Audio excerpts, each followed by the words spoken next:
আলহামদুলিল্লাহ ওয়াসসালাতু ওয়াসসালামু আলা রাসূলিল্লাহ ওয়াদ। সম্মানিত দিনী ভাইয়েরা, সকলকে স্বাগত জানাচ্ছি আমাদের আয়োজনে। আমরা বিভিন্নভাবে বিভিন্ন দিনী মাসলা মাসাইল আপনাদের সামনে আলোচনা করছি। আপনাদের বোধোদয় হোক, আমরাও সঠিক পথে থাকতে পারি। আল্লাহ আমাদের সকলকে দিনের উপরে অটল অবিচল রাখুন।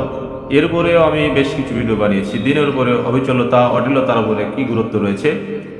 তো যেহেতু আমরা রমজান মাসের খুব সন্নিকটে চলে এসেছি, শাবান মাস চলমান, শাবান মাসের বেশ কয়েকদিন চলে গেল, সামনেই সিয়াম, সামনেই রমজান মাস শুরু হয়ে যাবে।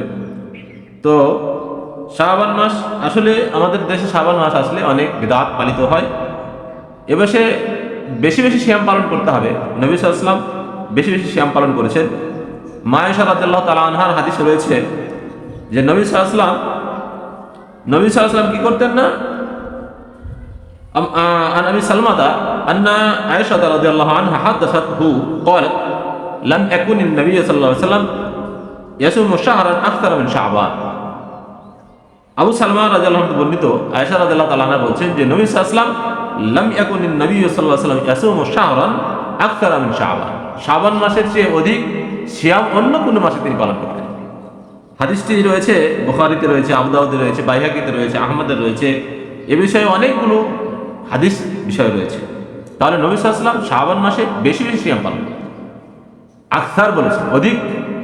তো আমরা যেটা জানবো, আমাদের যেটা জানার বিষয় সেটা হচ্ছে ভারতীয় উপমহাদেশে অর্থাৎ তথা বাংলাদেশ, পাকিস্তান সহ আদার্স, আফগানিস্তান ইত্যাদি যে দেশগুলোতে 15 শাবান রাত্রিকে শবে বরাত নামে উল্লেখ করা হয়। সব ই বরাত, বরাত মানে ভাগ্য আর সব মানে হলো রাত, অর্থাৎ ভাগ্য রজনী বলে যে আখ্যায়িত করা হয়। দুটি শব্দ, একটি হলো আরবি, একটি হলো ফার্সি। ইসলাম যেহেতু আল কোরআনের ভাষা আরবি, নবী সাল্লাল্লাহু আলাইহি ওয়াসাল্লামের ভাষাও ছিল আরবি, অতএব শরীয়তি কোনো শব্দ এভাবে দুই ভাষা শব্দ দিয়ে শরীয়তি কোনো ভাষা তৈরি হতে পারে না। সম্মানিত বন্ধুরা, এটা সহজেই আপনাদের বুঝে আসা উচিত। আপনারা যারা একটু গবেষণা করেন, যারা একটু পড়াশোনা করেন, তাদের এটা সহজেই বুঝে আসা উচিত যে ইসলাম যেহেতু আল্লাহর ভাষা, যেহেতু আরবি, নবী সাল্লাল্লাহু আলাইহি ওয়াসাল্লামের ভাষা যেহেতু আরবি, অতএব আমরা কেন সব এই বরাত অর্থাৎ আরবি একটি শব্দ আর একটি হলো ফার্সি শব্দ, এই দুটি শব্দের সংমিশ্রণে কেন ইসলামী শরিয়াত এত বড় গুরুত্বপূর্ণ একটা ইবাদত, যে ইবাদতটা ঘটা করে গোটা বাংলাদেশে, ভারতে, পাকিস্তানে ধুমধামের সাথে ওই দিনে হালুয়া রুটি তৈরি করা হয়। হালুয়া রুটি খাওয়ার পিছনে যে গল্পটা শোনানো হয় সেটিও একটি বাজে গল্প, একদম বেকার গল্প, যে কোনো অস্তিত্ব কিতাবে নেই, কোনো কোরআনে নেই, হাদিসে নেই, কোনো জাল কিতাবেও নেই। যে নবী সাল্লাল্লাহু আলাইহি ওয়াসাল্লাম উহুদ যুদ্ধে দাঁত শহীদ হয়ে গেছিল, তিনি হালুয়া খেয়েছিলেন। তো উহুদ যুদ্ধ আর শাবান মাস এটা অনেক দূরত্বর ব্যাপার। উহুদ যুদ্ধ হয়েছে অন্য মাসে, শাবান মাসে হয়নি। যাই হোক, গাঁজাখুরি গল্প স্বল্প দিয়ে আমাদের সমাজ চলছে। এক শ্রেণীর আলেম ওলামা, যারা পেট পূজারে আলেম ওলামা রয়েছে, এরা এর পিছনে লেগে রয়েছে, এটাকে জিইয়ে রেখেছে, জীবিত করে রেখেছে আমাদের ভারতীয় উপমহাদেশে। সম্মানিত দর্শক মণ্ডলী, এখানে শবে বরাত পালন করতে গিয়ে অনেক শিরক হয়, বিদআত হয়, কুসংস্কার রয়েছে। আল্লাহ রাব্বুল আলামিন আমরা কুসংস্কার থেকে বাঁচব যদি শাবান মাস বরকতময় মাস, ইস্তেকবালুর রমজান, রমজানকে স্বাগত জানানোর মাস, রমজান সামনে আসতেছে, এ মাসে যদি আমরা বেশি বেশি সিয়াম পালন করি, তাহলে হঠাৎ করে এক মাস ব্যাপী সিয়াম পালন করার যে কষ্ট, এই কষ্টের মধ্যে আমরা নিবন্ধিত হয়ে যাব না।